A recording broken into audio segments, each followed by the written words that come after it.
கர்த்தருடைய பரிசுத்த நாமத்துக்கு ஸ்தோத்திரம். ஆண்டவர் கூட இந்த லென்த் டேஸ் நாட்களில ஆண்டவர் இந்த வேத தியான பகுதியில எனக்கு ஒரு வாய்ப்பை கொடுத்த தேவனுக்கு ஸ்தோத்திரம். நம் திருச்சபை மக்கள் ஒவ்வொருவருக்கும் என்னுடைய ஸ்தோத்திரங்களை நான் நேரெடுக்கிறேன். இந்த நாளிலே கூட தியானத்துக்கென்று எடுத்துக்கொண்ட வேத வசனம் நீதிமொழிகள் 28ஆம் அதிகாரம் 13ஆம் வசனம். நீதிமொழிகள் 28:13ஆம் வசனம். தன் பாவங்களை மறைக்கிறவன் வாழ்வடைய மாட்டான், அவைகளை அறிக்கை செய்து விட்டு விடுகிறவனோ இரக்கம் பெறுவான். ஆமீன். நம்ம ஒரு விஷயம் கூட கண்களை மூடி நம்ம செபிக்கலாம். அப்பா ஸ்தோத்திரம் தகப்பனே, ஆண்டவரே, இந்த வேளையிலே பரிசுத்த ஆவியானவரே, அப்பா இந்த வசனத்தின் மூலமாக உங்களுடைய வார்த்தையின் மூலமாக நீங்க எங்களோடு பேசுங்க. பரிசுத்த ஆவியானவர் ஆண்டவரே எங்களுக்குள்ள இருந்து கிரியை செய்யுங்க. ஆண்டவரே ஆவியானவர் நீங்க பேசுவீராக நாங்க கேட்கிறோம் தகப்பனே. ஆவியானவர் கிரியை செய்யுங்க. இயேசு கிறிஸ்துவின் நாமத்தில் நல்ல பிதாவே, ஆமீன் ஆமீன். சிலுவை சுமந்தோராய் சீசனாகுவோம், சிலுவை சுமந்தோராய் சீசனாகுவோம், சிந்தை வாழ்விலும் தாழ்மை தரிப்போம், நிந்தை சுமப்பீனும் சந்தோஷம் கொள்வோம், சிந்தை வாழ்விலும் தாழ்மை தரிப்போம், நிந்தை சுமப்பீனும் சந்தோஷம் கொள்வோம். இயேசு வாழ்கிறார், அவரே சுமப்பார், ஒரு போதும் கைவிடவே மாட்டார். இயேசு வாழ்கிறார், அவரே சுமப்பார், ஒரு போதும் கைவிடவே மாட்டார். சிலுவை சுமந்தோராய் சீசனாகுவோம், சிலுவை சுமந்தோராய் சீசனாகுவோம், சிந்தை வாழ்விலும் தாழ்மை தரிப்போம், நிந்தை சுமப்பீனும் சந்தோஷம் கொள்வோம். ஆமீன் ஆமீன். இந்த நாளிலே கூட நம்ம தியானத்துக்கு என்று எடுத்துக்கொண்ட வசனம், தன் பாவங்களை மறைக்கிறவன் வாழ்வடைய மாட்டான், அவைகளை அறிக்கை செய்து விட்டு விடுகிறவனோ இரக்கம் பெறுவான். ஆமை நம்ம எல்லோருக்குமே தெரிந்த வசனம் தான். தன் பாவங்களை மறைக்கிறவன், தன் பாவங்கள் என்று சொன்னால் நம்ம எல்லாருமே தினமுமே தினமுமே ஆண்டவருக்கு பிரியமில்லாத இன்னும் சிறு சிறு காரியங்கள்ல பாவங்கள்ல இன்னும் அடிமையாகத்தான் இருக்கிறோம். ஆனால் அது தவறென்றே தெரியாமல் அறிந்து உணர்வடையாமல் எத்தனையோ பேர் நானும் நீங்களும் கூட இன்னும் பாவங்கள்ல அடிமைப்பட்டுதான் இருக்கிறோம். சிறு சிறு காரியங்களானாலும் சின்ன சின்ன பாவங்களானாலும் பாவம் தான். ஆண்டவருடைய பார்வையில பொய் சொல்வது, மற்றவர்களை பற்றி குறை சொல்வது, கோபப்படுவது, சமாதானம் இல்லாத நிலைமைகள், மற்றவர்களை பற்றி மற்றவரிடம் தவறாக பேசுவது என சிறு சிறு காரியங்கள் கூட பாவம் தான். ஆண்டவருடைய பார்வையில எல்லாமே பாவம் தான். அப்போ நம்ம தினமுமே நம்முடைய குடும்பங்கள்ல, வேலை செய்கிற இடங்கள்ல, இன்னும் வெளி இடங்களில் போகிற வருகிற இடங்கள்ல எத்தனையோ பேர் பார்த்தீங்கன்னா நம்ம யார்கிட்டையும் நிறைய பேர்கிட்ட சமாதானம் இல்லாமல் இருப்போம். மற்றவர்களை பற்றி இன்னொருவரிடம் குறை சொல்லி கொண்டிருப்போம். இன்னும் கோபம், எரிச்சல், சிறு காரியங்களுக்கு பொய் சொல்கிற காரியங்கள் எத்தனையோ நம்முடைய வாழ்க்கையில இன்னும் நம்ம செய்து கொண்டுதான் இருக்கிறோம். ஆனாலும் ஆண்டவருக்கு பிரியமில்லாத எத்தனையோ காரியங்கள் நம்முடைய வாழ்க்கையில இன்னும் இருந்து கொண்டுதான் இருக்கிறது. ஆனால் அதற்கு நம்ம உணர்வடையாமல் இருப்போமானால் இனி காலம் செல்லாது. ஆண்டவர் நம்முடைய வாழ்க்கையில இருக்கிற அந்த பாவ காரியங்கள்ல இருந்து இந்த லென்த் டேஸ், இந்த சிலுவை பாதை, அந்த நாட்கள்ல அதை எல்லாம் நினைத்து அது தவறு என்று அறிந்து ஆண்டவரிடம் நம்ம ஒப்பு கொடுக்க வேண்டும். ஏனென்றால் இனி இந்த கடைசி நாட்கள்ல நம்ம வாழ்ந்து கொண்டிருக்கிறோம். சின்ன காரியங்களாக இருந்தாலும் பெரிய பாவமான காரியங்களாக இருந்தாலும் ஆண்டவரிடத்துல நம்ம மனதார மன்னிப்பு கேட்டு ஒப்பு கொடுக்கும் பொழுது ஆண்டவர் கண்டிப்பாக மன்னித்து நம்மை மறுபடியும் அரவணைக்கிற தெய்வமா இருக்கிறார்.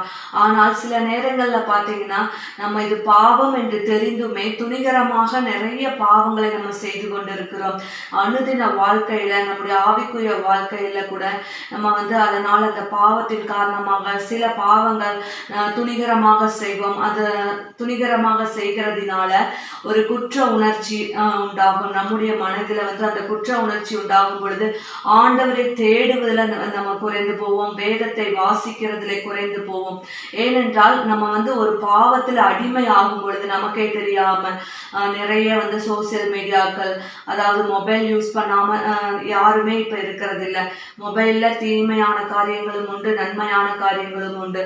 ஆனாலும் நிறைய பேர் இந்த வாட்ஸ்அப், ஃபேஸ்புக், இன்ஸ்டாகிராம்னு எத்தனையோ பாவ காரியங்கள்ல நிறைய பேர் அடிமையா இருப்போம். அந்த வந்து நம்ம பைபிள் படிக்கிறோமோ இல்லையோ, ஆனால் அந்த மொபைலை பார்க்காம, மொபைல்ல வாட்ஸ்அப் பார்க்காம நம்ம இருந்ததே இல்லை அனுதினமும். அதுவும் ஆண்டவருடைய பார்வையில அதுவும் பாவம் தான். அப்போ இது மாதிரியான சில சின்ன சின்ன காரியங்களாக இருந்தாலும் நம்முடைய வாழ்க்கையில நிறைய பாவத்திற்கு இன்னும் அடிமைப்பட்டு கொண்டுதான் இருக்கிறோம். நம்ம எல்லாருமே அடிமைப்பட்டு கொண்டுதான் இருக்கிறோம். அதனாலதான் ஆண்டவருடைய வசனம் சொல்கிறது, தன் பாவங்களை மறைக்கிறவன் வாழ்வடைய மாட்டான். நிறைய காரியங்கள் நம்முடைய வாழ்க்கையில இன்னும் அடிமையாய் கொண்டுதான், நம்மை அடிமைப்படுத்தி கொண்டுதான் இருக்கிறது. அப்போ நம்ம வந்து அந்த பாவங்களை உணர்ந்து மனதார ஆண்டவரிடம் மன்னிப்பு கேட்டு நம்மை ஒப்பு கொடுக்கும் பொழுது ஆண்டவர் மன்னிக்க அவர் வல்லமையுள்ள தெய்வமாய் இருக்கிறார். ஆனால் மறுபடியும் அந்த பாவத்தை நம்ம செய்யாமல் மறுபடியும் ஆவிக்குரிய வாழ்க்கையில ஆண்டவரை தேடுவதில், வேதத்தை வாசிப்பதிலும் நம்ம மறுபடியுமாய் வளர்ந்து கொண்டே போகும் பொழுதுதான் அந்த பாவத்திலிருந்து ஒரு விடுதலையாக்கப்பட்டு ஆண்டவருக்கு பிரியமான ஒரு பரிசுத்தம் உள்ள வாழ்க்கையை நம்ம வாழ முடியும். ஆண்டவருடைய வருகை மிக சமீபமாய் இருக்கிறது. அவருடைய வருகையை நோக்கி நம்ம பார்த்து கொண்டு இருக்கும் பொழுது, நம்ம பரிசுத்தம் உள்ளவர்களாய் இருக்கும் பொழுதுதான் அவருடைய வருகையில நாம் எடுத்துக்கொள்ளப்படுவோம். இன்னும் அவைகளை அறிக்கை செய்து விட்டு விடுகிறவனோ இரக்கம் பெறுவான். ஆமேன். நம்ம வந்து என்ன பாவம் செய்திருந்தாலும் ஆண்டவர் அதை மன்னிப்பதுல அவர் வல்லமையுள்ள தெய்வமா இருக்கிறார். அதற்காகத்தான் நமக்காக சிலுவையிலே அடிக்கப்பட்டு எல்லா இரத்தத்தையும் சிந்தி நமக்காக காயங்கள் பட்டு பாடுகள் பட்டு நம்முடைய அக்கிரமங்களுக்காக, மீறுதல்களுக்காக, துணிகரமான பாவங்களுக்காக தான் அவர் அன்றைக்கு அடிக்கப்பட்டார், சிலுவை சுமந்தார், முள்முடி சூட்டப்பட்டார், பிறரால குற்றப்படுத்தப்பட்டார், காரி உமிழ்ந்து துப்பினார்கள், பைத்தியக்காரன் என்றார்கள், பிசாசு பிடித்தவன் என்றார்கள், எத்தனையோ பழிச்சொல்களை அவர் ஏற்றார். ஏனென்றால் நாம் செய்கிற பாவங்களுக்காக மட்டும்தான். ஆனாலும் நாம் மறுபடியும் அந்த பாவத்திலே விழுந்து அடிமையாய் கொண்டிருப்போமானால் ஆண்டவர் நம்மை குறித்து துக்கப்படுவார். அதனால இந்த நாட்களில இந்த மாதிரியான சின்ன சின்ன விஷயங்களாக, சிறு காரியங்களாக ஆண்டவருக்கு பிரியமில்லாத காரியங்கள் இருக்குமானால் அதை வந்து நம்ம தயவாய் மனம் உவந்து மன்னிப்பு கேட்டு ஆண்டவரிடத்துல நம்ம ஒப்பு கொடுக்கும் பொழுது கண்டிப்பாக அவர் மன்னித்து மறுபடியும் தன்னுடைய பிள்ளையாய் நம்மை அணைத்துக் கொள்வார். இன்னும் வந்து நிறைய காரியங்கள்ல இது பாவம் என்று நமக்கு தெரியும். அதை குறித்து நம்ம மனஸ்தாபப்படுவோம். ஆனால் மனம் திரும்புகிறது இல்லை. மனஸ்தாபம் வேறு, மனம் திரும்புதல் வேறு. மனஸ்தாபம் என்பது, ஐயோ நான் இந்த பாவத்தை செய்து விட்டேனே, ஆண்டவருக்கு பிரியமில்லாத காரியத்தை நான் செய்துட்டேனே அப்படின்னு சொல்றது மனஸ்தாபம், நினைக்கிறது மனஸ்தாபம்.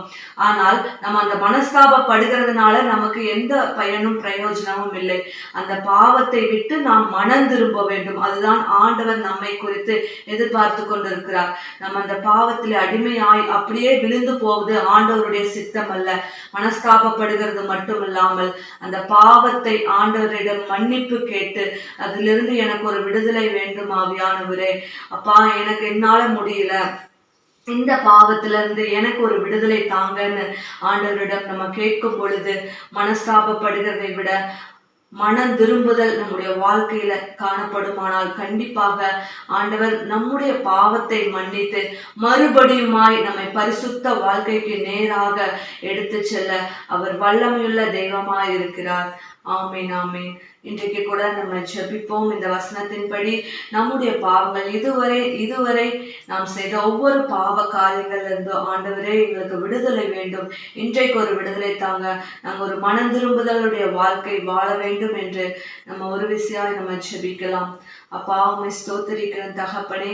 ஆண்டவரே இந்த வேளையிலே கூட பரிசுத்த ஆவியானவரே, அப்பா ஸ்தோத்திரம் ஆண்டவரே. இதுவரைக்கும் நாங்கள் செய்த ஆண்டவரே சிறு காரியங்களாக இருந்தாலும் சின்ன பாவங்களாக இருந்தாலும் அப்பா உம்மை துக்கப்படுத்தி இருக்கிற காரியங்கள் எங்களுடைய வாழ்க்கையில காணப்படுமானால் எங்களுக்கு மன்னிங்க ஆவியானவரே. அப்பா எங்களை தயவாய் மன்னிங்க. ஒரு விசையாய் உங்களுடைய ரத்தத்தினால எங்களை கழுவி சுத்திகரிங்க, எங்களை பரிசுத்தப்படுத்துங்க, எங்களை சுத்திகரிங்க. உங்களுடைய தூயாதி தூய ரத்தமே ஆவியானவரே, எங்களுடைய ஆவி, எங்களுடைய ஆத்துமா, எங்களுடைய சரீரத்தை இயேசப்பா கழுவி சுத்திகரிக்க வேண்டுமாய் ஜெபிக்கிறோம் ஆண்டவரே. விட முடியாத பாவத்திலிருந்து ஒவ்வொருவருக்கும் விடுதலை தாங்க ஆண்டவரே, விடுதலை தாங்க இயேசப்பா, ஒவ்வொருவருக்கும் விடுதலை தாங்க ஆவியானவரே. பரிசுத்த ஆவியானவர் நீங்க அப்படியாய் செய்யப்பற உம்முடைய அன்புக்காக, கிருபைக்காக, அளவற்ற தயவிற்காக உமக்கு நன்றி செலுத்துகிறோம். இயேசு கிறிஸ்துவின் நாமத்தில் ஜெபிக்கிறேன் பிதாவே. ஆமென், ஆமென், ஆமென்.